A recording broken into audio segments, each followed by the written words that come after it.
Ана жауып қойды ғой терезені. Братан, терезені не жауып қойдың? Ё-май, мен Аралда қалып қойдым, зарядкам отырып жатыр. Кеше Алматыға барам деп Аралға кетіп қалыппын ғой мен. Енді достар, бір үйге зарядка қойып алу керек. Қай жаққа барсақ болады екен? Мына жерден бір үй көріп тұрмын, осыған барамыз, а? Так, зарядка бере ме екен бұл кісілер? Опа, как раз терезе ашық тұр. Кіріп көреміз, а? Так, кім бар? Ойбай, ассалаумалейкум. О, привет! Кіре берейін ба? Бәрібір ма сонда? Дрон жүре берсін ба? Неғып жүрсің дейді маған. Ашейін жүрген ғой, сол зарядкаға қойып алайын деп тұр оны да. Ля ты крыса. Ана жауып қойды ғой терезені. Братан, терезені не жауып қойдың? Ё-май, аңғарсай жауып қойды. Не жауып қойдыңыз терезені? Дрон зарядкаға қойып алайын деп ғой мен ашейін. Ане, зарядка беріңші, зарядка керек.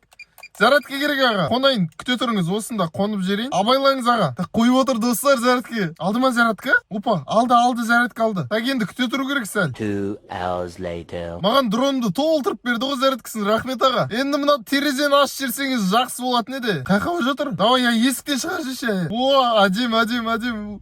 Терезені жауып қойған кезде шошып кеттім ғой, ё-мое. Мә, жақсы аға екен, дронды зарядкаға қойып берді менің. Қайттан ба енді Қызылордаға кеттім ал, Қызылордаға.